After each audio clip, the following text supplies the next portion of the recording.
the best approach that you can have if you are an introvert who wants to share something on social media is not to feel introversion like a disease, like something that is stopping you. Oh my God. No, you can just do stuff while you are an introvert. And introverts, they have great skills. It's just that they are inside. When you accept your nature, you can do whatever you want. Welcome back to the Free Code Camp podcast, your source for raw, unedited interviews with developers. This week, we're talking with Francesco Ciulla.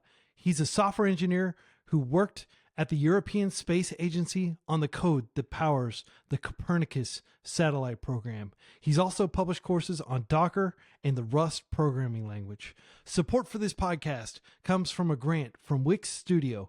Wix Studio provides developers tools to rapidly build websites with everything out of the box, then extend, replace, and break boundaries with code.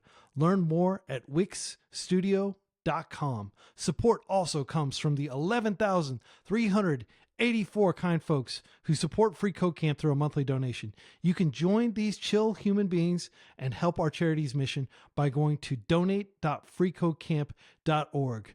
For this week's musical intro, with yours truly on the drums, guitar, bass, and keys, we're going back to 1986 with the Nintendo game Life Force. This is Power of Anger.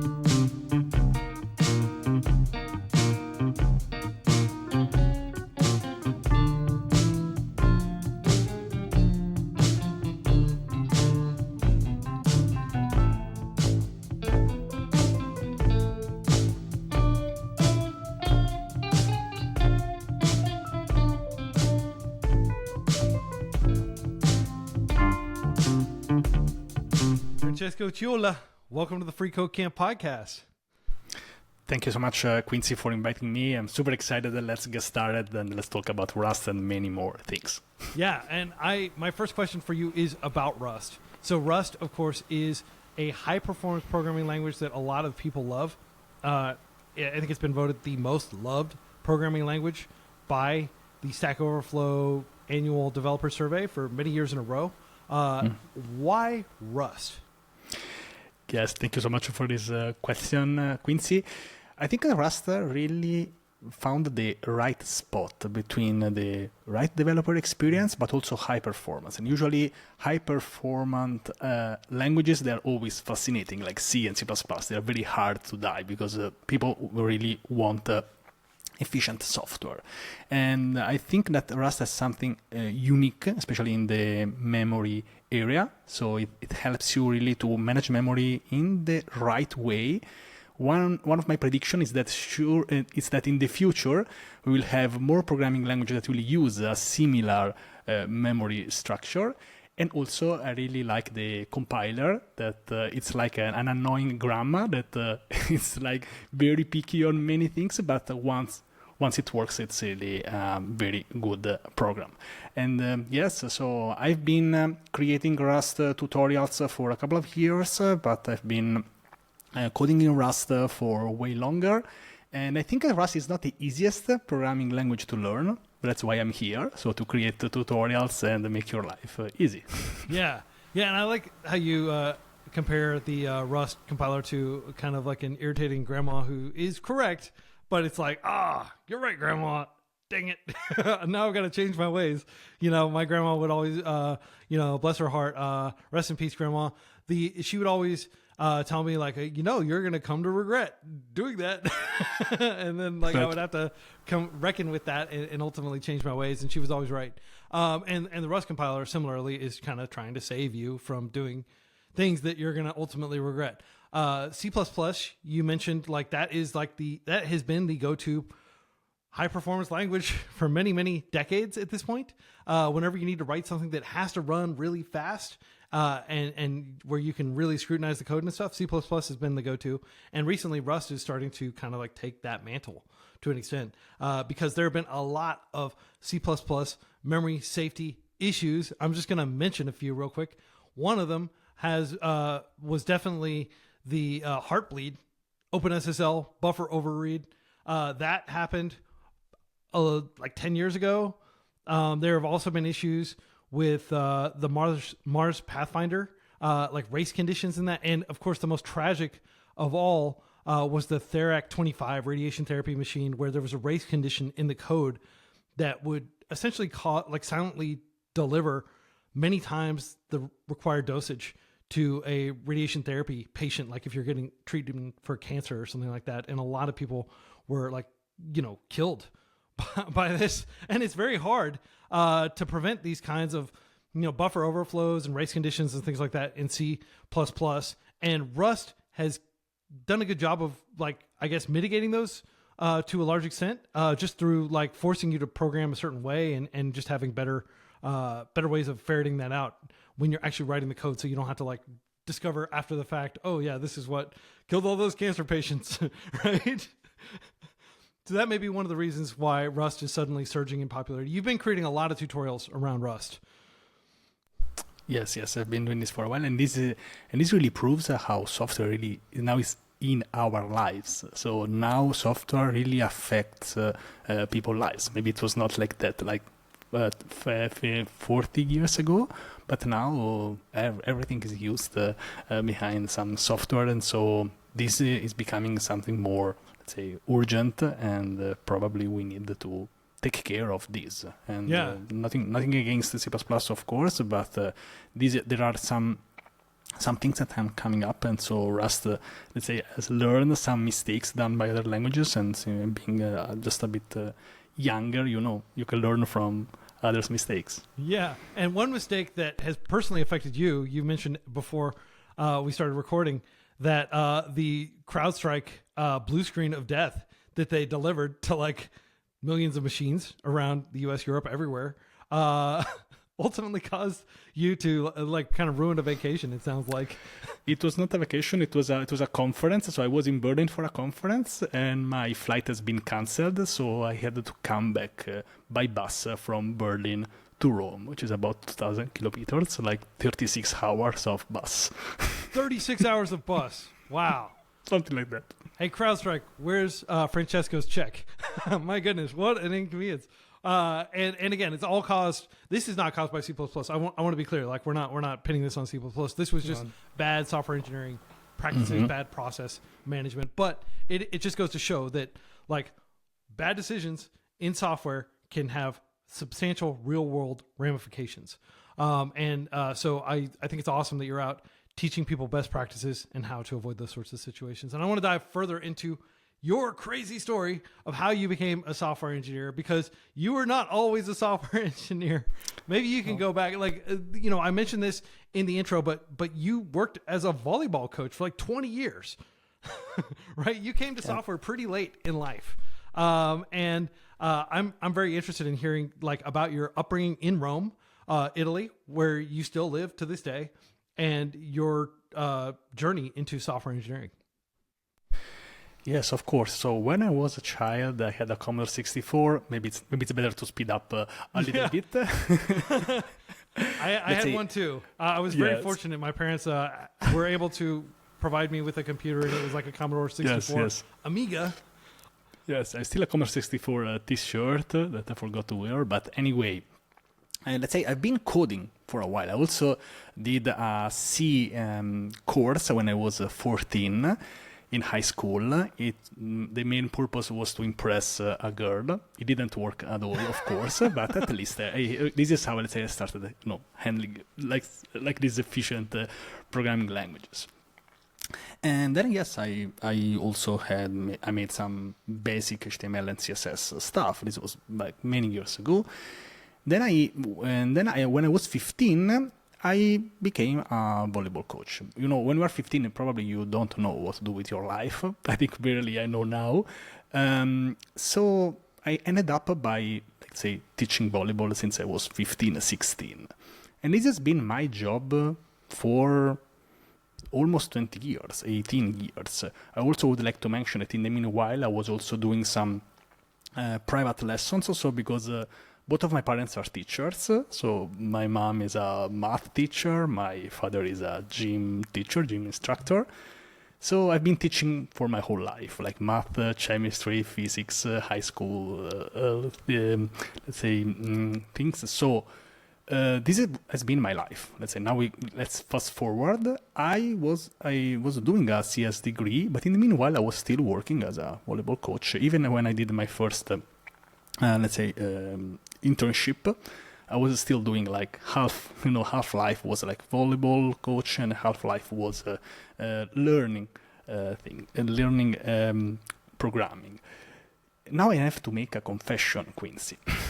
I didn't like coding. So I liked the math, call me crazy, but I liked the math and algorithm parts, but I didn't like getting my hands dirty with code, which for someone who is doing a CS degree, it's like, what are you doing here? Maybe you did something wrong with your life. And I had this issue for many years. So I had this issue for a while.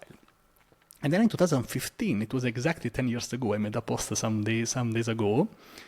This is funny because I made an exam during university, and the exam went pretty well. But then the professor said, he saw the coding part and said like, Francesco, you're doing great on the theory and the stuff, the algorithms, but the coding part is not nice. You will never be a programmer. I still remember. He said you will never be a programmer? Exactly. I still remember this crystal clear. And then I remember me driving back home. And by the way, I passed the exam, so it was not a complete mess. But, something like light up in my mind. When you have this, like that there are some phrases that seem something that happens in your life, it really triggers you so much. So yeah. And I remember while driving home, and I consciously decided to learn programming. So I remember me like sitting at the computer, said, okay, now I want to learn programming. I still had some exams left for the university. But you know what, Quincy, for someone who is doing a lot of sports and running and people screaming with balls, like sitting at the computer with coding can be a bit boring. Can we say that? It's a total different activity. There's a big contrast between like the physicality of the real world of like playing volleyball or teaching people and all that, and then just the quiet of sitting there with the computer typing and waiting for the computer to respond. Yeah, I was not really used to like sit at the computer, except for gaming, of course. So I remember I said, okay, now I want to learn programming. How can I do that? What's the less boring way to do that? And I decided to learn probably in the worst possible way, which is with game development. So I installed like Unity 3D and I started learning in C#, total different language. But even if that was probably not the best ideal choice, I started to do something that I really liked. So I started coding like 14 hours a day, 12, 14 hours a day. And I really started to get in love with programming. And this has been really when my life started to change, because then, I found all the possibility. I learned everything about REST API, the internet, how it works, like in the practical way, not just the theory that you learn on the university. Because you had a reason to do it, because you needed to be able to build your game. So it was like project-oriented learning. Exactly. And this is how, for example, how I discovered Docker back in 2016, because I said, okay, now I want to create a backend for a database for this game. How can I deploy this somewhere? And I ended up like learning Docker, but this was like 10 years ago, and it's been fascinating by the technology. The fact that now I am Docker captain, for example, now it's mind blowing. But it started with a real issue. This is how I got into the DevOps stuff, by solving my own problems, which I think is the best way, because when you try to solve your own problems, you really have some issues, and you are very interested into learning things, not just learning because your teacher is telling you to do that. And so basically my life started to change. In 2017, I completed my CS degree, and then something happened. Basically, I was not actually looking actively for a job, but I was one of the professors of the university sent me an email. I never had like any full-time role as a developer, and he said, Francesco, would you like to try to get into the European Space Agency as a full stack developer? I thought it was a joke, so I replied. I mean, that's like the pinnacle of engineering. Just to put things in perspective, yes, you've got like your SaaS startups. Like I worked at a small, SaaS, software as a service type tech startup, and those jobs are relatively easy to get. And then you've got like the getting into like, Google, places like that, and then you've got getting into like NASA. Essentially, we're talking about European NASA. yeah, I've worked with it. So the fun fact is that I thought that was really a joke. So I said to the professor, like, okay, so now what's the real reason why you sent me an email? No, there is an actual reason. And so my first idea was to just don't go, because I never had like a full-time role. But then I said, you know what? I will need to find a full-time role anyway. So what could go wrong? Let's go to this interview. So I'll at least I will start learning the process of an interview, and everything will be fine. So I had zero expectations for this for this interview. So I went by car, and then I started to have this conversation. Luckily, many questions, they were related to Git, learn Git, and then Docker, which I was really fall in love for a while. And then, I was so confident that I will not have started working there, that maybe the person who was interviewing me, they thought that this was just like, this person is really confident. There's no hesitation, because So they observed your resignation as confidence. It's such a funny. This happens, for example, to some actors. When you really don't care about something, you just do the thing, but you are not like anxious about the output. I was really relaxed. I can say I was really relaxed. The fact is that a few days later, I started working there. So I was actually working there, and I worked on a very interesting project, a Copernicus project. I've been coding mostly in Python, despite what people might think on Twitter. Sometimes there are the jokes, Twitter versus JavaScript, JavaScript versus Python. And so I've been doing this job for 3 years and a half. And the last thing I would like to mention is that I still remember when I sit on that station, when I started working there, I felt a bit sad, because I said, now that I am a full stack developer, I will never be a teacher again. And I was really started to miss that, because before I was like teaching volleyball, teaching math, teaching chemistry. So for a while I felt a bit sad, because I said, I will never teach anymore. And if you are a teacher, you probably know what I'm talking about. For you, teaching is like a mission. So it's it's something I would have missed for my whole life. And I remember having this issue for a period, like teaching people what I know. And this is probably how I got into social media and stuff. And then we can keep going for a while. Yeah. Well, so what you said about teaching being, a mission, a calling, it's hard to switch that off. Like, I'm a teacher. I worked as a teacher for about 10 years, and as a school director, teaching English as a second language, running schools. And for me, that's just a core part of your identity. You have this innate desire to share knowledge and to encourage people to pursue knowledge. And that is baked right into the ethos of FreeCodeCamp, the organization. We're all about propagating, best practices in programming and conventions, and trying to teach people as absolutely time efficiently as we can, and really apply all the theory. You can go read tons of academic articles, and you can take that and you can bake that right into your curricula. And it's amazing to see it playing out in real life. This thing that they're talking about hypothetically in this academic journal, well, we've like implemented it and it actually works. We can see how it works in our analytics and stuff like that, right? So I can definitely resonate with that like kind of like the death of your career as a teacher is what it felt like at the time, because you've been doing this for so long. You said you've been teaching math, teaching chemistry, and then of course teaching and coaching volleyball. So at this point, you've been working at the European Space Agency or like on this project. I know it's like probably a whole lot of different contractors and like it's a huge organization, but you've been doing this for like 3 years or so.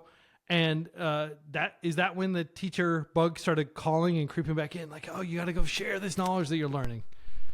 Yes, so let's fast forward to one of the most important moments of my life, which has been the beginning of 2020. So in 2020, I started being a bit more active on social media. But by the way, I really hated social media before. Like for me, social media was just social media equal waste of time. This was like my equation for me. Like I really didn't see anything good in doing anything related to social media, on creating videos and so on. And so remember in 2020 I started being a bit more active on Twitter. Sorry, now it's called X. And then I think in March 2020 I made a post which was which was part also of my story, which is like three years ago. I've been rejected for not remember SQL commands for an internship. This was part of the journey. And now I'm working on Landsat 8 with some NASA programmer. So it's like I wanted to show like how my life really changed. Fun fact, I did that tweet while I was just working at work. I was actually doing that, but it was not like planned or scheduled. It was something, You're just sitting there working and you're like, I feel like tweeting about this. I just parked before going to work, and then I made this post, and then I started to work. When at lunch I checked that post, it had like 3,000 likes. I don't know. I had like 500 followers at some moment. So it's like, what's going on? What is this? Like people went like absolutely crazy and shared this. They started sharing their stories, and so I said, okay, this was the 5th of March. I said, okay, maybe there is something good on social media. I can connect with more developers. I basically joined the tech Twitter before I knew it was called like that. So I said, okay, let's just connect with developers and focus on this. And then I will see. And then I will start probably do something. Yeah. Now we know that 2 days later, if you're watching this maybe in some decades, probably you don't know what COVID is, but COVID happened, and also in Italy we had a very, very strong lockdown, especially for some days. Italy suffered because we were one of the first early on. the first ones. So you were one of the first. We had no idea, and we are not famous for being organized people. So the thing is that suddenly I forgot to mention that I was doing 2 hours commute every day, basically. 2 hours. 1 hour to go and 1 hour to come back. Yeah. So I had like a very strong That's commute. Like an American-sized commute. Exactly. And then I started working from home, and then basically I finally had way more like free time to organize myself. I couldn't do much during the weekends because everything was in lockdown. So I decided to dedicate more time on social media, and then I wrote my first article, let's say, in that period. And I remember that when I released that article, that by the way has been watched by 10 people, something like that, I really felt the teaching, let's say, blood, let's say, flowing again in my veins. So I really felt like the potential of teaching to people again. And I felt so good, Quincy, that I still remember that feeling. And so I decided to dedicate more time on showcasing what I know and what I can do. Because before that I was absolutely 100% locked in learning code, watching tutorials, doing more stuff. I was learning during the evenings, during nights. So I was absolutely locked in. But then I saw, okay, maybe it's time to start showing up something. And then something good started to happen to me, that I also started my YouTube channel in August. And it was a really long process. For me, like, I wanted to start a YouTube channel like 15 years ago, and I started 5 years ago, because I was really stuck into the fear of judgment, we can say. So now I can say this. So everybody experiences this. I'm not good enough to be taking people's time, even on a place like social media, where people's time is basically there. Like most people, like a lot of people, are on social media really to waste time, to escape from reality and just scroll through something on a lunch break or something like that. And so I'm not even good enough to be worthy of taking that time. And I've certainly felt that. And I think most people who put themselves out there, really in any capacity, have that apprehension that, like, I'm not good enough. And people are going to just shrug and they're going to keep going. Like, or worse, they're going to heckle me or something like that, right? Yes, absolutely. And so basically this is how I started. And then I started doing some running videos, because I also love running and exercising yet. And then I started doing some series when I interviewed 100 people in 100 days. Quincy Larson has been one of the honorable mention of this remember that. first. Thank you for that opportunity. Thank you so much for coming. I remember being very anxious about interviewing you, and because I wanted everything to be done very well, and I had less than 1,000 subscribers. So thank you so much, Quincy, for believing in me.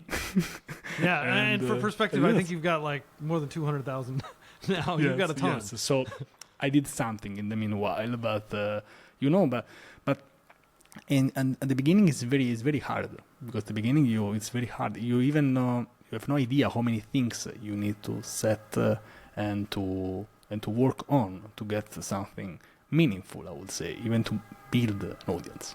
So yeah. Okay, so at this point you've kind of like tapped into the fact that, okay, like people actually do care and they do find benefit in the things I'm sharing, and that's the thing that anybody who's out there that is thinking about, creating programming tutorials and publishing them on YouTube, or even just creating pithy thoughts about programming and posting them on Twitter, Blue Sky, Threads, wherever, it's all fragmented now. Like that is, LinkedIn. LinkedIn is probably actually the most effectual place that I've found to post these days, because people are actually using LinkedIn. That is something that you should not be daunted, is what I'm taking away from this, Francesco, is that if people are listening and they do want to put themselves out there, that yes, they're going to have a little voice in their head. You're not good enough, or people they're all going to laugh at you, right? That's the Adam Sandler thing. But that's not necessarily the case. In fact, what is most likely to happen is you're going to be met with indifference initially. And then eventually you're going to be met with people that are like, oh yeah, this jives with me. Like this resonates. So how would you, if let's say hypothetically somebody's out there and they're on the fence, they're writing code, they're getting things done. Maybe they're hustling, trying to find a good developer job in this relatively adverse job market right now. Maybe they are trying to just at the beginning of their coding journey, but they want to share it. They want to learn in public and share their passage and stuff. What tips would you give somebody if they want to start putting themselves out there using, the many social media channels that are available? Yeah, I like to make many analogies with sports. So let's say that you want to get ready for a box match. You will never be absolutely ready, because you never know what's gonna happen there. Right. So this is the same for all the sports out there. Like you'll never be ready. You can train a lot, but you never feel like more ready. And the problem is that the more expert you become, the more you probably know that you know nothing, because if you start getting more expert in a field, okay, now I know absolutely nothing about DevOps. Now I know that I know absolutely nothing, because now I discovered so many tools and so many things that now I know. Probably the only moment when you feel that you know everything is when you are just getting started. Yes. So Dunning-Kruger hypothesis, right? Like, yes. So yeah. Anyway, I'm sorry. I'll stop interrupting you, but just for people who are unfamiliar with this phenomenon, it's totally normal to feel very confident initially, and then you reach like the peak of disillusionment and then you start to realize, oh damn, like I'm just like absolutely. a little boat in a giant ocean. Yes, and and I like what you said, that there are so many platforms. I think too many platforms. So my suggestion is to do less. So don't not start from zero. It's like, I don't know, a person who is never going to a gym can't go to a gym 7 days a week for 4 hours. This is not possible. It's a process. If you are going to from zero to hitting the gym every day, after 2 weeks, 3 weeks if you're stubborn, you just stop, because you can't keep the pace. Yeah. So my suggestion is to do less. So choose one platform, choose one format, and go with that but not for 3 days, for 6 months, for an extended amount of time. And then you can move. For example, I've been active on Twitter, on X, actively for 6 months before starting making YouTube videos. So, because probably if I would have started everything at once, I would say, okay, this is too much. Bye. So I'm a great believer of being consistent, but also do something sustainable on social media. I'm a huge fan of sustainability on social media platforms, because I'm not that young, that I've been living before social media. So I can understand that some newer generations, for them, social media is something for granted, that it's just there. For me, it will always sound something a bit new, because let's say I was already like a teenager when they started to show up, luckily for me. And so I would say never get used by social media, but use social media to do your own stuff and do less. I don't know you, Quincy, but when I remove stuff, when I say, okay, now I don't want to make videos, I want to just make articles for 3 months, usually I have the best output. When I try to spread too much, after a while I said, okay, now I'm doing too much, and then I need to remove stuff. So my tip is to focus on a format and then ask for feedback for like months, not just 2 weeks. And then you will see. Until you never try to create a tech tutorial, you will never even know what the output will be. So my suggestion is to do them just as part of your daily routine, but don't get too stressed, because the worst output, I think it will be, and I have some friends who sadly they just stopped being active on social media because they sort of burned out on social media. Yeah, I can understand. Real. I can understand getting like burned out in coding, because it can be a mental stress. But getting burned out on social media, it means that probably you use them maybe too much for a while, and then you say, now I can't open that social media anymore. So my suggestion is to just use them a bit less and with intention, but for months, and then you will see the output. For sure, you will have some good feedback. I forgot to mention that when I started being active on social media, it was not to influence people or to do DevRel or something like that, because I created an app, an Android app, and then I made that. By the way, it was a periodic table, just a periodic table app. Very old okay, idea. And DevRel, by the way, is developer relations. So it's kind of like a hybrid, kind of like teaching / software engineering role at a company. Yes. Yeah. And so basically, when I started using social media, I did that to ask feedback for this application, because once I let all my friends and all my relatives to know about this application, what can I do? I don't have a marketing budget, so I started being active on social media to showcase this application. This is how I got some friends by sharing this. So this is, I think, is the best and more healthy way to start acting in the proper way on social media. And of course, best of luck yourself, and probably the best will be to focus on something. So I don't know, like I'm doing now, focus on Rust, or focus on React, or focus on open source. Yeah, because then Docker people will is something you've done very excellent job of teaching Docker. Because I do this very intentionally, and I can even switch a topic because that's absolutely fine. This is how life happens. But for an extended period of time, you should focus on something. That's the best way to, let's say, get some attention. So, but it doesn't have to start like that. I think our first piece of content, it can be whatever. I did running videos. My first 10 videos on YouTube, because I couldn't speak on YouTube. Now probably you'll say, no, Francesco, it's not true. I couldn't say a single word on a YouTube video because I felt too stressed. So I said, okay, so I let my legs to speak for me. So I just did that for 10 videos, but at least I started. Yeah. And then now I do whatever I want, the podcast with Quincy Larson and so on. No big deal.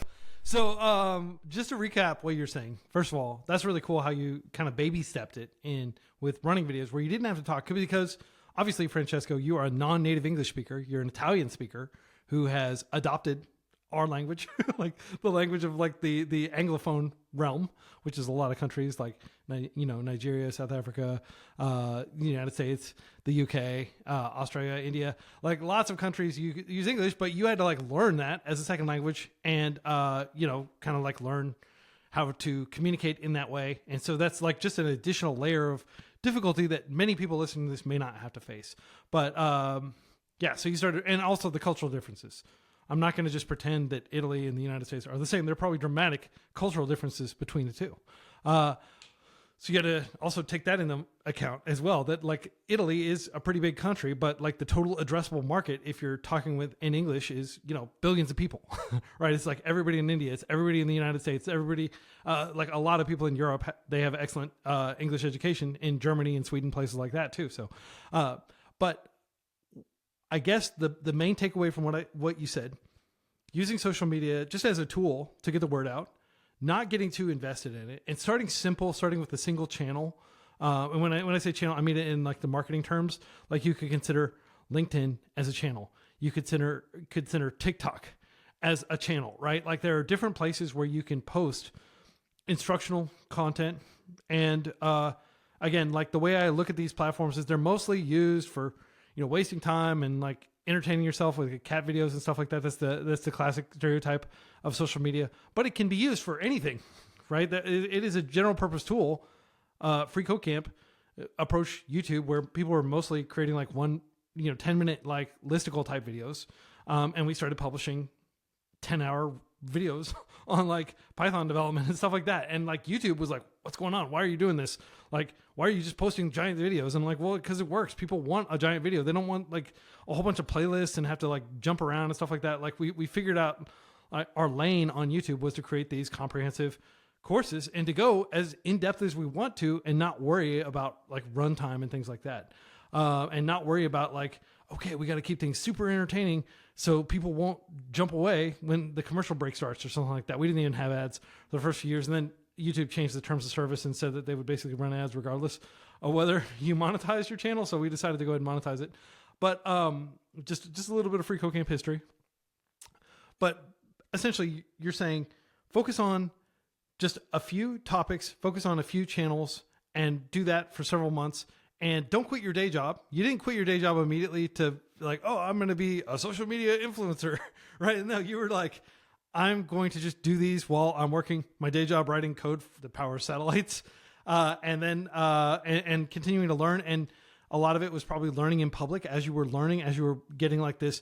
What did you say? Like, I know you're like one of the most prolific Docker instructional content creators, and you have some like status within the Docker community. And you also have like some status within the Microsoft community for what you're doing in terms of teaching people how to use their tools as well. Maybe you could talk a little bit about that. Like, how did you get ensconced in these various developer communities? Yes, so basically you asked about how I get into, like, for example, the Docker community, for example. Yeah, this is very interesting because when I started learning Docker, I was like watching YouTube videos of DockerCon, and which is basically the yearly event at Docker. And then I remember when I was active on social media, I was trying to find my niche, so find what you really like to share about. And my first idea back in 2020 in January, it was to share Docker stuff. But then I thought maybe that's a bit too niche. Let's try to do something more broader. So I tried to adapt a bit. But after some months, exactly when I started the YouTube channel, I decided to focus way more on Docker. Because I said, okay, even if I get 3 likes, I don't care. I just want to share what I like now. And you know what? When I started doing that, people really started to feel the enthusiasm and let's say that I really loved. When you teach something to really love, people can say that. I think we can all agree on this. So I started doing this on a daily basis. I think it was August 2020. In June 2021, the DockerCon was online, and then I did something a bit crazy. I'm used to do something crazy sometimes, and basically I watched the whole DockerCon like 10 hours in a row live. You watched the entire thing? You sat there and watched just it? That was just the beginning. Then basically, no, that was easy, the easy part.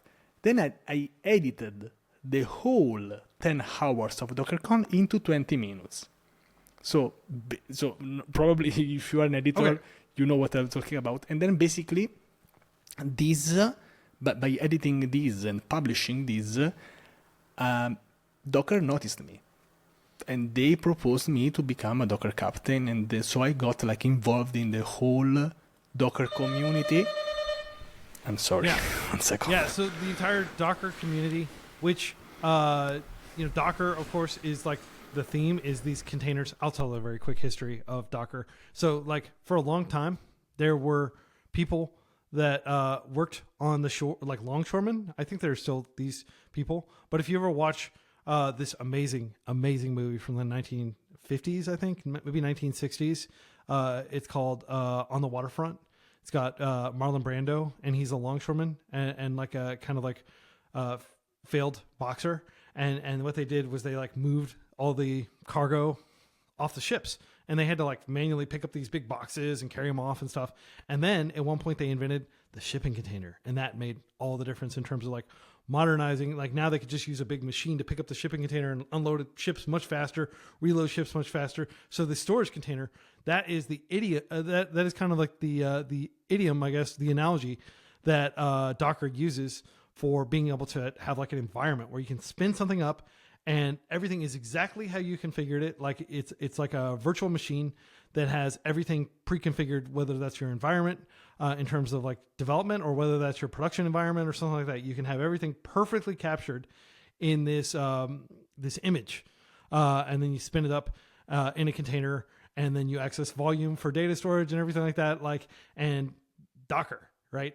So Docker Captain is kind of like if you've seen the movie Captain Phillips. I am the captain now. Look at me. The classic line. But basically, you're the captain of the cargo ship.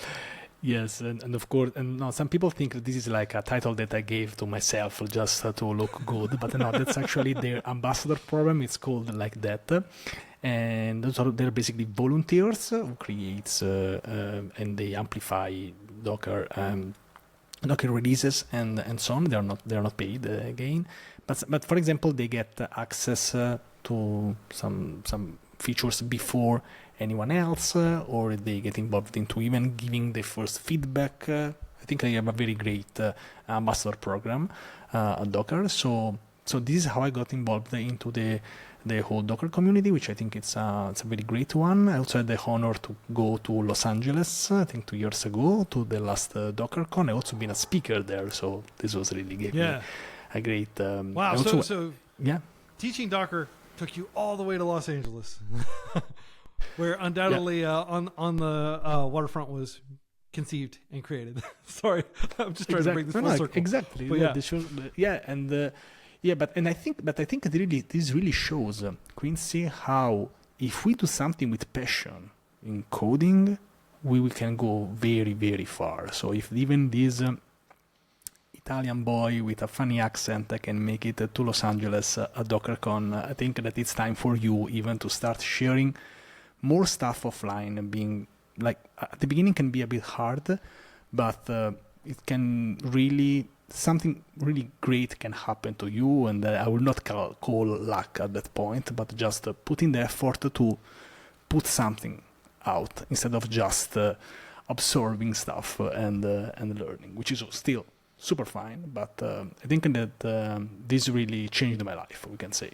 Yeah. And I'll just quickly stump for learning in public, taking things you're learning and recapitulating them, teaching them. That's like the best way to solidify your own learning. Einstein himself said, if you can't explain a concept to a 5-year-old, you yourself don't sufficiently understand that topic. And that is a great way to check your comprehension, check your knowledge of a topic, is to try to create, a 1-minute YouTube short or TikTok about like explaining that concept as simply as possible. And in the process, not only are you reinforcing your own learning by teaching, but you are also putting out an artifact online that people can find, and that will bolster your reputation as being somebody who knows something about this. This is a perfect example. If you've read my book, just Google "Learn to Code" book, and you'll find, Quincy Larson's "How to Learn to Code and Get a Developer Job" book. But I talk about this a whole lot in there. Reputation being one of the 3 kind of legs of the stool. The others being, actual skill. That's the most important one, and network. So reputation. You already had this reputation as being somebody in the know of Docker, and you got flown out to Los Angeles, and you got to talk at DockerConf. It's awesome. That's a real world kind of encapsulation of that advice that I frequently share. Perfect, great, and I think I can say that I also had a lot of fun in doing this, because if you get involved in a community about a topic that you are really like, it's like going, to where people meet that they all love manga or they all love anime. So it will be a great say event for you if you already are a fan of that technology, or if you are let's say maybe learning that countless amount of hours sitting in a corner alone at home, and then you can do something a bit more like public, so like this conference, for example. Yeah, and you identify as an introvert. You've told me you enjoy spending time on the computer, even though, as you said, it's not as exciting as being at the volleyball court with the big game going on and trying to amp up your players so that they can perform at their best as a coach. What is it about being an introvert and being a programmer? Like, has that been a struggle for you to put yourself out there? Yes. So first of all, I've always been an introvert. I am sure about that. The problem is that I thought I was one of the few people who were like that, even when I switched to tech. When I made some polls, like how do you feel like in tech, like 70-80% of the people, they consider themselves introverts. So first of all, this makes me like feel a bit better. I would say, so, okay, so at least I'm not alone. Like even sometimes I made a talk which is like introverted developers on social media, which is exactly about this. So about this topic. And I remember that at some point when I started making videos, one of my friends, he said me that he sent me a message that said like, "Hey Francesco, I remember you were an introvert, and look at you now. Look at what are you." So I remember that this is another like sentence that really triggers me. So usually I like to walk a lot. So that sentence of like saying me like, "Francesco, you were an introvert, and look at you now." So, okay, so what's wrong with this? Like why this person thinking that I'm not an introvert anymore? Like, so when you show up, you stop being yourself, you just become another person. So I ended up deciding that I would have started to speak a bit more about this. This took me like 20 years. So here, this tip about this interview. The best approach that you can have if you are an introvert who wants to share something on social media is not to feel introversion like a disease, like something that is stopping you. Oh my God. No, you can just do stuff while you are an introvert. And introverts, they have great skills. It's just that they are inside. But you can do everything by being yourself. You don't have to be someone else, and probably you can connect with other people who have your same skills, you have the same mindset, and this allowed me to keep going on YouTube, doing things like that, public speaking. So when you accept your nature, you can do whatever you want. You have no more problems or feeling issues that you don't feel like confident about doing something, that you don't feel like that you can do something because you lack something or you should be someone else. No, you can be yourself and do your own stuff. So this really helped me. I also made a talk. I also made some researches, like introversion is not shyness, it's something different, and it's just the way how we, let's say, see the world and how we engage with the world. That's it. Yeah, and I just want to echo, like beautifully said. When you accept your nature, you can do whatever you want. Introversion is not shyness. It is just the need to, like the way I perceive it, is needing to recharge your batteries. I love spending time by myself.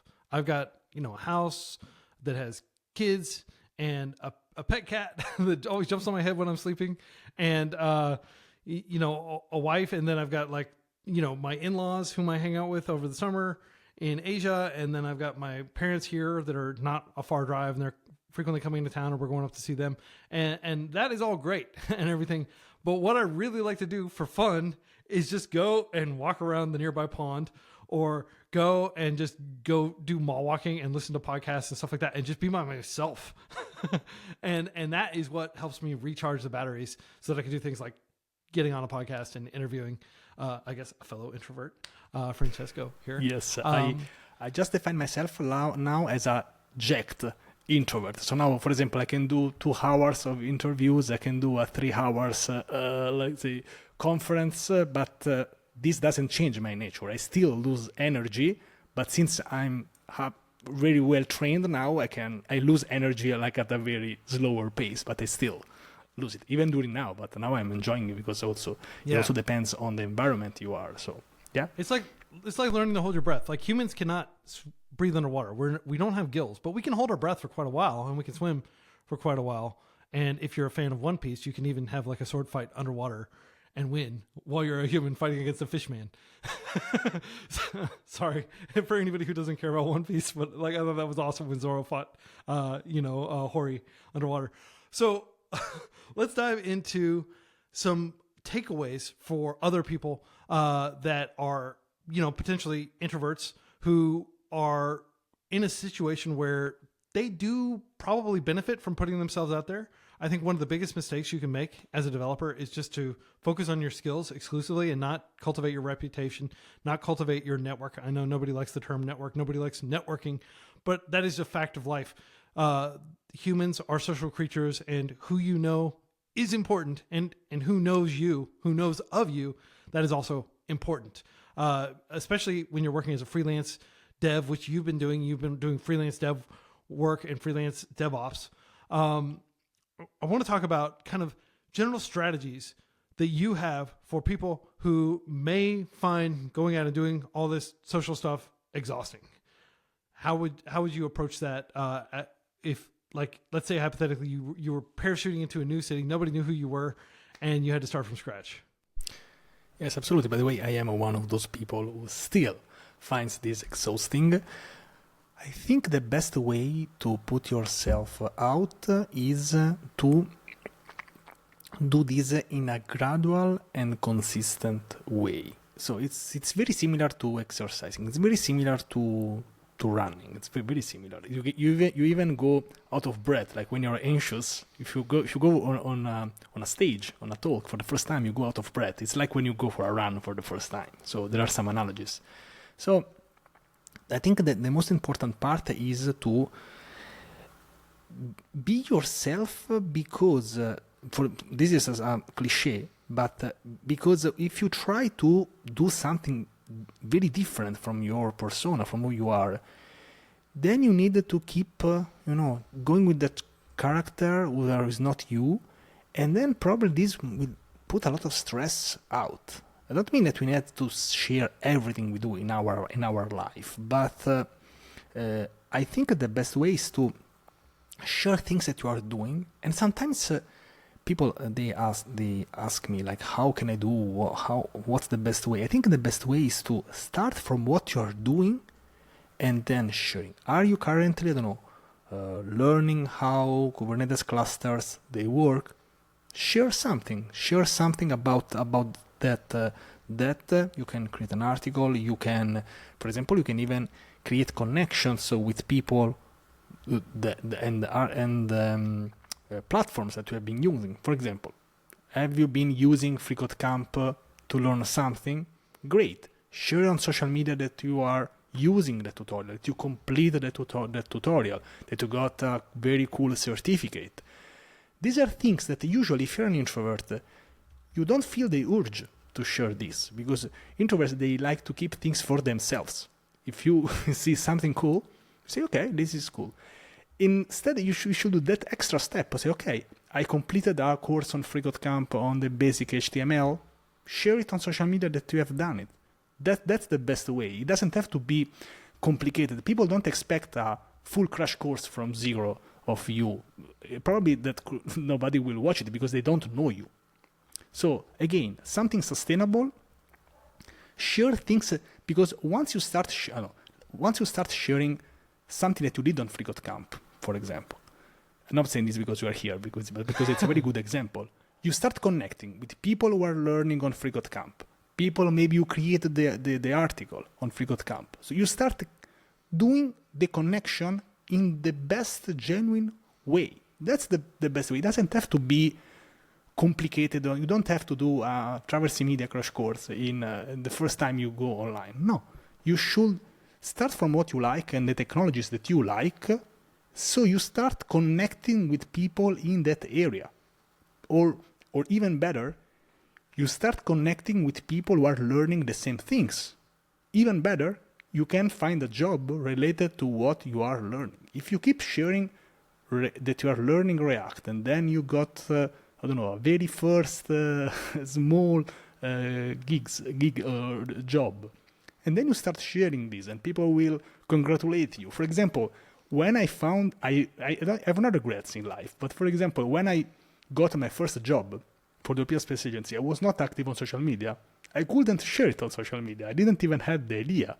That probably would have been a very nice post, because I would have been connected with those people. So use social media when you want to share something, when you want to do something, because then people will see, okay, this person is proficient with React. Next time that I will have one of my friends who is looking for a React developer, they will come up in your mind.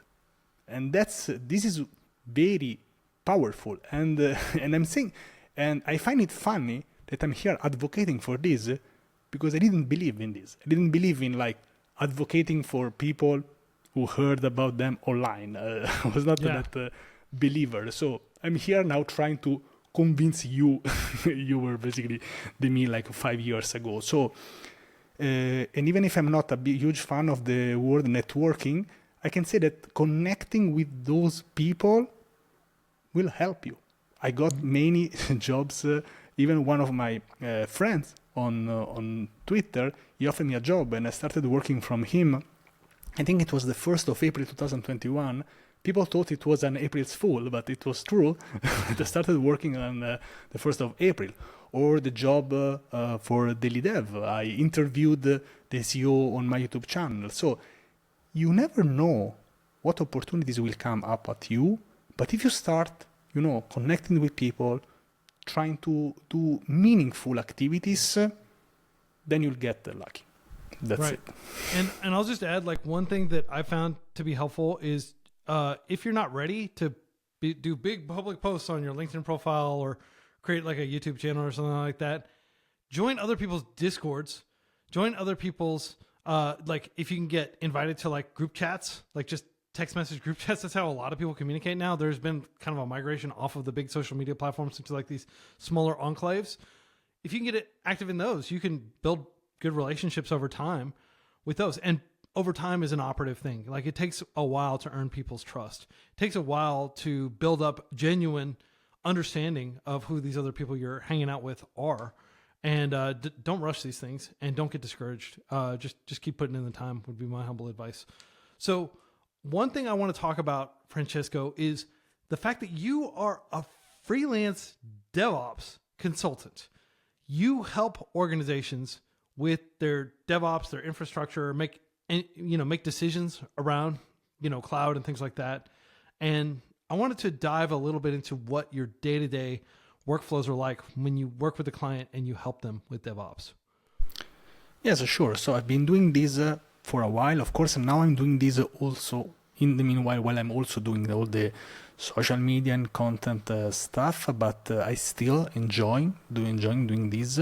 And I found them both from people here, companies here in Rome, but also abroad. So it happened me many times. I can say that for sure, being a Docker captain helps me a lot because it gives instant, let's say, credibility. Yeah, badge. I mean, they've of, stamped you. They've said you are a legit person who knows. I know some stuff. Docker. Otherwise, so that's probably something that helped me a lot.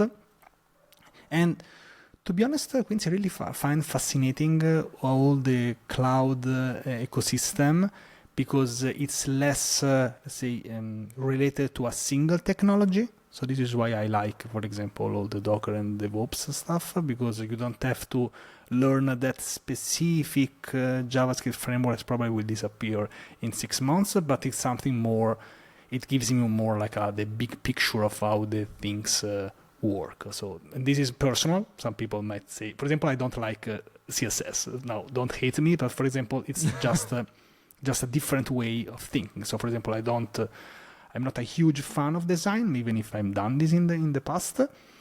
This is something that I like to do more, and I can say that probably I've been working on those parts really helped me even to understand something which is replicable. So this is how I found, many interesting jobs. And if you like it, if you like all this ecosystem and orchestration, this is I know many people who have been working in this area, and I think that if you create even some tutorials on how this could be done, I think it is the best way. Even if you create, for example, tutorials on clusters, on Docker, Kubernetes. Once you find a potential client, you don't have to showcase yourself. You already have everything online. Yeah, you so got this all is the artifacts. The proof is already out there. You don't have to prove anything. Everything is already there, and you can showcase all your skills without doing this, in a anxious interview. But you can say, okay, I've done this, I've done that. So this is probably how you can find some jobs, and again, never feel like anyone else as like a competitor. So I like to be connected to all the DevOps people. I think that I'm connected with all the DevOps people working in DevOps in the world. so that's great. So and I think Quincy, this is something that I really love about the software engineers. They see less than competitors to each other compared to other jobs and other areas when the competition is really, really hard. So don't feel afraid to be connected with people who do your same things, and probably you will find even some good collaborations, maybe even a small company, who knows. So that's my advice, to find some jobs in the DevOps and freelancing area. Okay, so just to recap, don't worry about competition. Don't even necessarily think of competition. Competition is something that is relevant if you're like literally competing for like a finite, pie, like government contracts. For example, you're applying for government contracts, and the government has a certain amount of money that they're going to allocate to your satellite project or something like that. And you're like a aerospace contractor or something like that, right? Like that's an example of a fixed pie. But if you think about all the companies out there that could potentially save money and dramatically reduce the complexity by moving to the cloud or updating the way in which they use the cloud to be spend a whole lot less money, or be able to increase the rate at which they can, deliver new builds and stuff like that. Or, just like there's so much savings to be had that it's not a scarcity thing. The pie can just keep growing, right? You're like discovering new parts of pie, if you will. So one of the ways you can do that is being friends with everybody else who's doing it.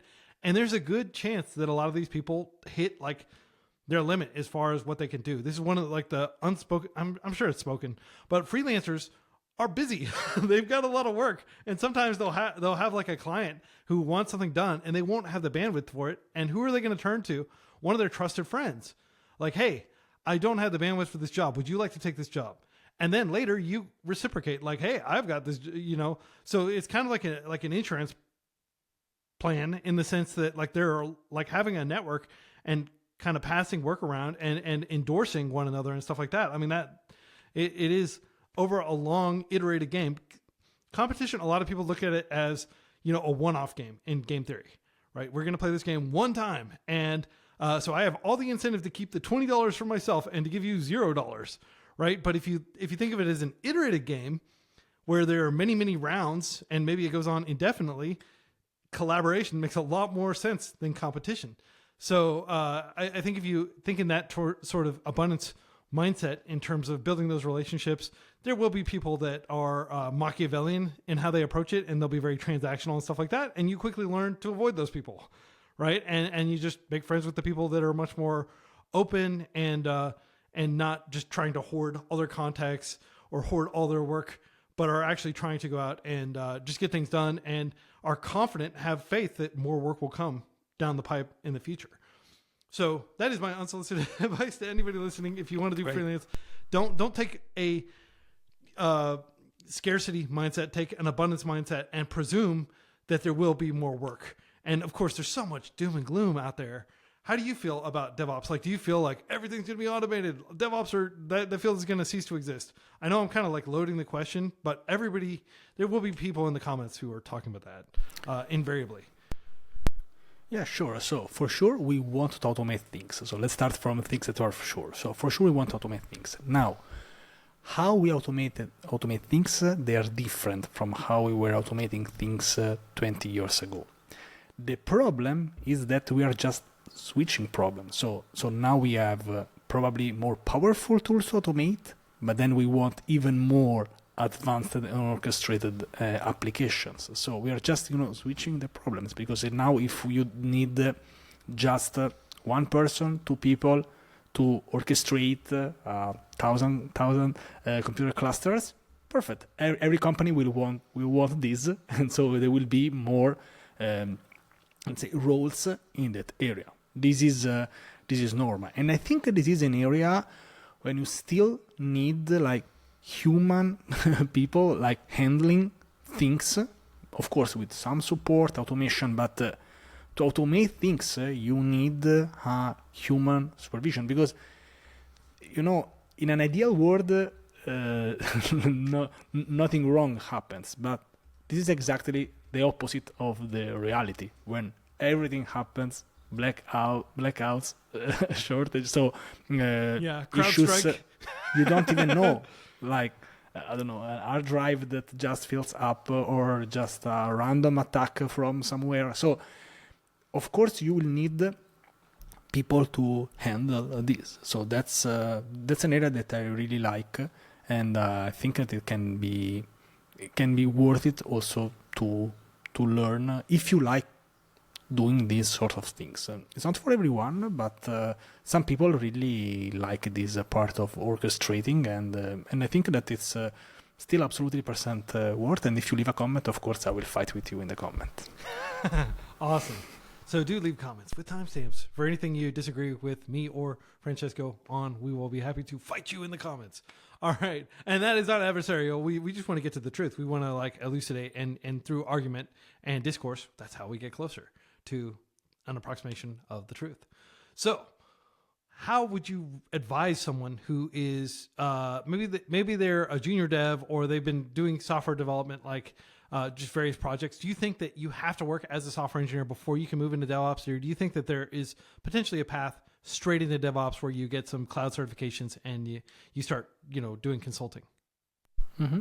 Yeah, that's a great question, because usually you don't start with DevOps, because for a single reason: to write an application, you need to build an application. So ideally you can even try to, if for example you come from systems and you, for example, you are an expert in just in Linux, you can even come on that systems part.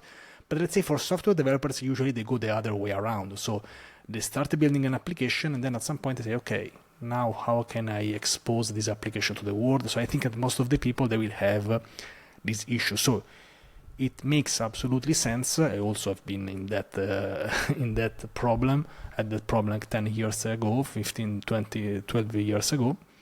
Once you have an application, it makes sense that you want to create a container, to create a Docker file. So I would say once you understand the basics of networking, not networking with people, networking with computers, and how an application works, for example, on your PC, then probably it's time to understand the deployment process. So first of all, you should understand all the possibilities, all the options. You can use AWS, you can use your own infrastructure, should understand the pros and cons. You can use Azure for Microsoft. So there are different tools, and I think that the best way is to understand the basics. So even this is why I'm still a strong believer of understanding, for example, the Docker technologies, which is more agnostic and not based on a single cloud provider. So once you understand how things work, then you can do whatever you want. You can make a comparison, you can try to get certificates. You will never get bored in getting enough certificates, for sure. And yes, probably getting some certifications might be interesting to get. I also got a Docker certification, which is not a Docker Captain. It's something that I got some years ago, when I think Docker still did like Docker official certifications, and then probably getting expert in a single cloud provider is probably the best choice again. So probably the best would be to understand a single cloud provider and get a job with that cloud provider, and then you can diversify. I have the same tip for people who want to get the first job in tech. So first learn one language, one stack, get a job with that stack, and then you diversify. People don't need a person who does like a hello world in 10 different languages. This is not what a company needs. So using the same principle, getting an expert in that specific field is probably what will get you a job. If you want to get hired at a restaurant, if you know how to make pizza very well, you will probably get a job. So you should focus on that. Okay, so just to recap your advice there, getting good at a cloud agnostic tool like Docker. There's Kubernetes, there's like Ansible, there is Terraform. There are lots of DevOps tools, and some of them do have certifications. You mentioned getting a Docker certification, and that they may not have vendor-specific certifications anymore, but would you recommend going and getting certification? Like, let's say you want to focus just on Microsoft Azure, for example, and Azure has an entire ecosystem of certifications that you can earn. Would you encourage people to study for those and earn those? Yes, so this is a controversial topic, but I want to give my point of view anyway. So I think certification should be a consequence of what you like and what you learn. So you should not say like you don't say like, okay, now I want a math degree, like out of the blue. Like first you understand your interest. You say, okay, I want to start learning a cloud provider. Then you notice that you really like how Azure is done, and then you decide that you want a certification. So the certification is the final step after you decide that the technology is worth learning for you. So I will not urge with just trying to get as many certifications as possible, like if they were Pokemons, but more like this is in this process makes sense now for me to get the certification. For example, I lost one of my clients because they wanted a certification. I don't know if this is a story, this is your story, then you might understand that that's probably something that you might want to do. I will not over certificate because that might take all your effort, all your energy. So as a part of it's great because it forces you to learn things. It's great. I will not over certificate my life. It's like, I don't know, instead of trying to get a job, you keep getting degrees. There are some people who do this, but they are probably millionaires or people who don't really need to work. So it's probably... I mean, there are those, and in the United States, there are also people that rack up tons of student debt going back to school as a mechanism to feel productive while they're actually procrastinating entering the job market. And I don't want to throw any shade at anybody who goes back to school and gets like a second bachelor's or something like that. But like at some point, the actual proven returns to going back and getting additional degrees tapers off pretty quick. And I say this as somebody who has a master's degree and is very open about the fact that like I got that master's degree because I wasn't happy with my undergraduate study. I studied journalism, which is a horrible field to go into. Journalism and liberal arts and English. Those are my 2 degrees, English and journalism. And then I was like, well, I want to, let's go to China and let's study finance, right? And let's get a master's degree in that. And that'll be more applicable is what I thought at the time. But that was also kind of procrastinating, trying to get a job. And I think that is a technique that people use to justify their procrastination as well. But I don't want to, Quincy's anti everyone has their own advanced degrees. Everyone has their own stories. We can make a whole podcast, not episode, but series about if this degree is worth it or not. But I made this analogy with a degree, with certificates, because I think that they should be just a consequence. And for sure, you will find more certificates you can do in a whole life. And the certificates, they also expire. So you need to... So you're on a treadmill. You're basically stuck in a loop of just doing certificates. So if you find out that you are spending all your day just doing certificates, probably it's not worth it. And you should have, because then you will lack the practical approach. So great to find a certificate. I don't know if FreeCodeCamp has also some certificates, but for example, this is something that can also be worth checking. Yeah, and ours are free, and they are general purpose, like the certified full stack software developer. Right? Like that is a certification that you get as kind of a consequence of learning. It's proof that you've done, thousands of hours of learning. By the way, anybody who's wondering when the rest of that will be shipped, we should have the rest of it live in 2025. If you start now, it will be ready by the time you get there. Like we're basically building the bridge and you can start crossing it now and the rest will be built by the time you get there, almost certainly, because it's already so comprehensive. Anyway, I digress. But that certification is free and it's not vendor specific. But getting the vendor specific certifications, the AWS certifications, the Azure certifications, just to confirm what you're saying, that should be because you're genuinely interested in that topic and you're actively learning it. It shouldn't be like, okay, what should I do to get a job? Oh, I'm gonna go and get this certification. And it's not Pokemon where it's like gotta catch them all. It's just whatever your interest is taking you in the direction. When that client let you go because they were like, oh, we need you to have this certification, was that like some sort of government requirement or something like that? Yeah, I see you nodding. Yeah, that's a bummer. But like, should you drop everything and go cram for a cloud certification just because a single client wants that? You did the math and you determined it wasn't worth it. It depends on how you structure your clients. I will say that I think it's always worth to spend some time learning something new. So if you end up, just working all day long, then probably you need to learn something. And certification is a nice motivator because it gives you like a goal instead of just, checking some random stuff. So if you're a person who really needs, a deadline and something that forces you, you can try to do one, especially if you feel that maybe you are working too much. Well, in that case, you probably have other problems. Or if you don't have any clients, I will not go full certification. I will spend some time sharing your knowledge, some time on, let's say, learning something and doing a certification, and some parts on like actively looking for a job or do your own things. But this is how I will divide my time. Okay, so Francesco's advice to people who are looking for a job: spend some time getting certified and proving your learning. which it could be a form of developing a reputation. Spend some time developing your skills. That's important. Don't forget that. It doesn't matter how well connected you are or how much your reputation precedes you if you get to the job interview and you can't code very well. And then the third one, actually go out there and look for a job. And the best way to prepare for the developer interview is to do the developer interview over and over and over and just get rejected over and over, but learn. You learn more from failing than you learn from just sailing through and everything worked out great, right?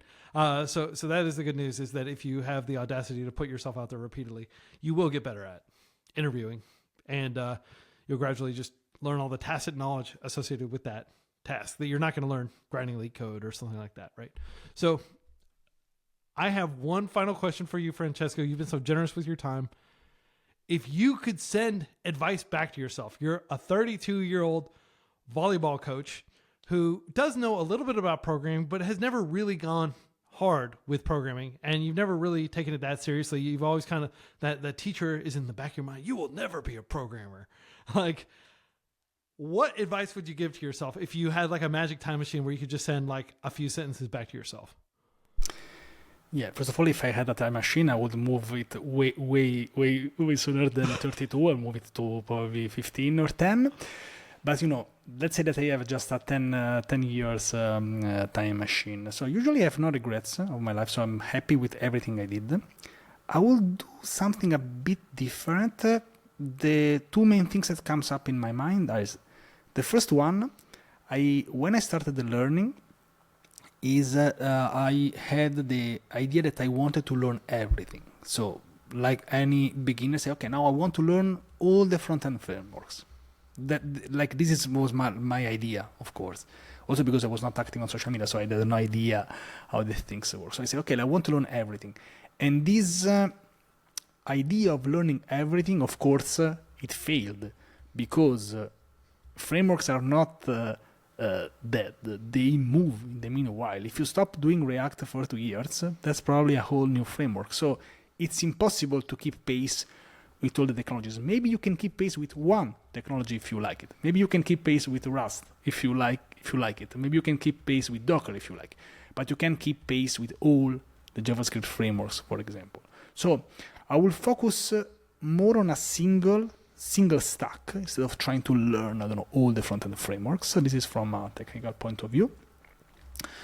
And another thing that I will probably do is that I will start sharing stuff on social media way sooner, because I started learning in 2015 and I started being active on social media in 2020. Now, some people might say that's perfect, you are absolutely locked in, but maybe, maybe I didn't have to do like what I'm doing now, like posting every day, but maybe at least, some posts or some article or some important, when I had some haha moment while learning Docker, I never shared those. They were just me and the APC. So I will probably use social media a bit earlier, and that's not a regret, but probably something that I will do different. Probably if I would have started the YouTube channel 5 years earlier, probably now I would have 1 million. Who knows? So yeah, that's the thing, because the sooner you start and the earlier you will understand how things are going, and then you will have more time to adapt and change strategy and learn things. So that's my thing, without overdoing it. So keep being locked in the first, I think the initial part is like very interesting when you want to learn programming, when you start learning HTML on FreeCodeCamp, for example. That's like a very important moment for every developer. And keep sharing stuff and start connecting with people, because you will need those people for your future job, and that's something that will happen for real. So you can rely on these connections and this let's say cool group of people. That's it. Well, Francesco Ciulla, that's such excellent advice. To end on, I just want to recap: share stuff, put yourself out there, and don't go too deep, or go deep. Don't go too broad, and don't try to learn everything under the sun. Just focus on learning a few key things. As you said, frameworks do move. They are growing. They are evolving. certifications we mentioned, treadmill, like AWS is constantly updating how their platform works, and you're going to have to keep recertifying if you get on the AWS certification. Treadmill, nothing wrong with earning AWS certifications, but just know that that's what you're signing up for is, a treadmill. And I really want to thank you for everything you're doing for the developer community, for teaching Rust, a language that is extremely relevant and seems to have a very bright future in front of it. I'm going to link to your YouTube channel in below. I encourage everybody to check out some of your Rust tutelage and learn how to use this very cool, emerging, very safe language to program in, very high performance language. We're going to have a lot more Rust courses on FreeCodeCamp. We do have an interactive Rust course that we published a couple years ago, and we've got a lot of Rust coming in the pipes. And if you want to learn about Docker, of course, Francesco has some Docker related learning resources. FreeCodeCamp also has lots of in-depth Docker courses if you want to pursue some of these DevOps related certifications we've been talking about. We've got lots of courses on that stuff. But I just want to thank you for everything you're doing in terms of advocating for people to put themselves out there. Because I think so many people think that if they get the skills, why am I not getting a job? I'm so good at this skill. And they neglect the other legs of the stool, right? The reputation and the network. And I'm thrilled that you're kind of providing a model for people to follow in terms of putting yourself out there and continuing to teach and continuing to share updates. And I want to compliment you for just being so blunt and not being super duper like, oh, this was a mistake, or oh, this happened and this sucks. Like, no, you share the good with the bad, and it's not just rosy pictures of you driving your sports car into the sunset or something like that. No, it's like it's real life that you're sharing, and it is representative, and you're precisely the kind of person that we want representing the global developer community in my mind. So thanks for everything you're doing, man. Thank you so much, Quincy. Now you made my day, so I can finally close up this day. I think we'll have pizza this evening because I have a couple of friends coming up in Rome here. So best way to end up my day is a classic Italian. Thank you so much. Sorry for my accent, but it has been nice to have a nice chat with you. Looking forward to meet you in person. This is something that didn't happen yet, but I want to add a yet. So at some point we will fix this bug. Absolutely. Thank you so much, Quincy. We're going to grab a pizza together. And it probably won't be nearly as good as the pizza in Rome unless I happen to make it out to Rome, which might happen at some point. It'll probably be like New York City or San Francisco where we're meeting, and we'll just make do with whatever pizza they have on hand. But I do look forward to sharing a pizza with you, Francesco. Perfect. Thank you. Thank you so much, Quincy. And everybody tuning in, until next week, happy coding.